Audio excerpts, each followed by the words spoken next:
सोने का हार। बात बहुत पुरानी है। मगध राज्य के एक गांव में एक माली अपने परिवार के साथ रहता था। वह दिन भर बगीचे में कड़ी मेहनत करके फूल उगाता और उन्हें बेचकर जो कुछ मिलता उसी में निर्वाह करता था। वह गरीब था पर मेहनती और ईमानदार था। एक दिन माली फूल बेचने गया था। घर में उसकी बेटी और पत्नी थी। बेटी किसी बात पर जिद कर रही थी। जब मां ने डांटा तो वह रोने लगी। उसी समय द्वार पर एक साधु महाराज भिक्षा मांगने आए। अलख निरंजन, साधु महाराज ने आवाज लगाई।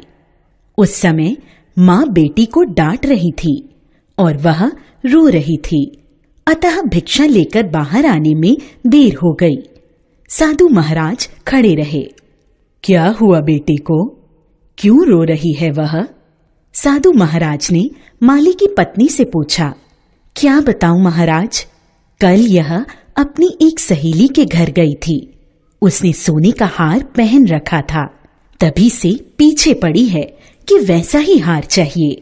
अब हम ठहरे गरीब कहां से लाएं हार? 2 समय की रोटी ही मुश्किल से जुट पाती है। माली की पत्नी शिकायत के स्वर में बोली। बेटी तो देवी स्वरूप होती है। साधु महाराज मधुर स्वर में बोले। उसे मत डांटना मारना, बुलाओ उसे, हम समझा देते हैं। साधु महाराज ने वहीं से घास उखाड़ी, घास के लंबे नुकीले पत्तों को गूंथा और उससे एक हार बना डाला। उन्होंने लड़की के गले में वह हार डाला और मंत्र पढ़ा। देखते ही देखते हार सोने का बन गया।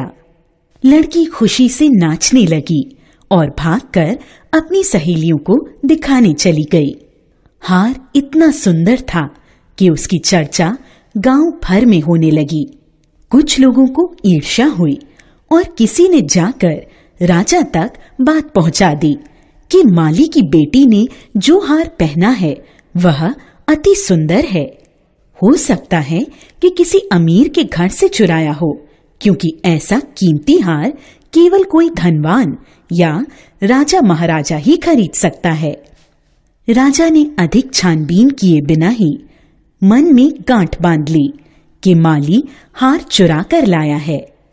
उसने माली को बुलवाया और उस पर चोरी का इल्जाम लगा दिया। पहले तो माली घबरा गया, पर शीघ्र ही संभल कर दृढ़ स्वर में बोला। महाराज, हम गरीब अवश्य हैं, पर बेईमान नहीं हैं। यह हार हमने चुराया नहीं है। यह हम पर एक साधु बाबा की कृपा का फल है। माली के स्वर की दृढ़ता से राजा और भी चिढ़ गया। राजा के समक्ष यह व्यक्ति सिर उठाकर अपनी पैरवी कर रहा है, यह सोचकर राजा क्रोधित हो गया।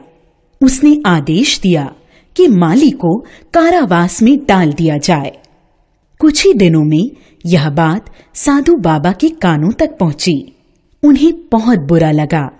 अन्याय के प्रति उन्होंने हमेशा आवाज उठाई थी।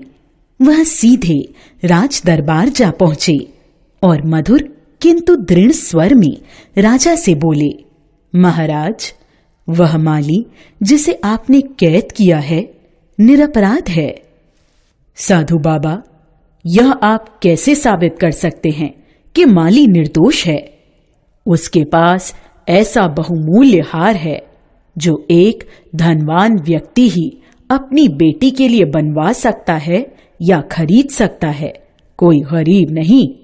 महाराज, वह हार मैंने उसे दिया है, उसने चुराया नहीं है। वह गरीब अवश्य है, परंतु बेईमान नहीं।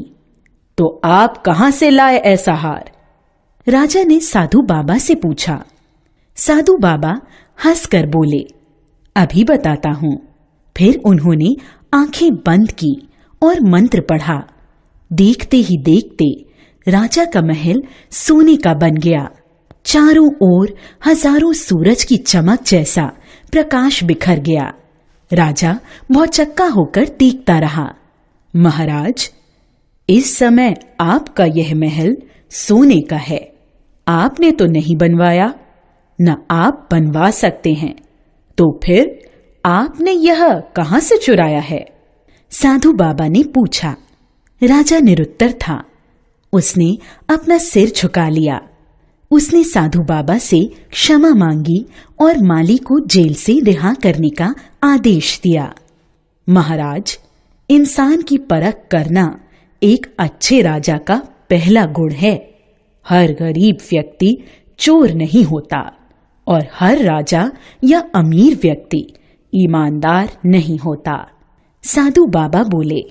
अपनी भूल स्वीकार करते हुए राजा ने साधु बाबा के चरण पकड़ लिए और माली को अपने बाग का खास माली नियुक्त कर लिया।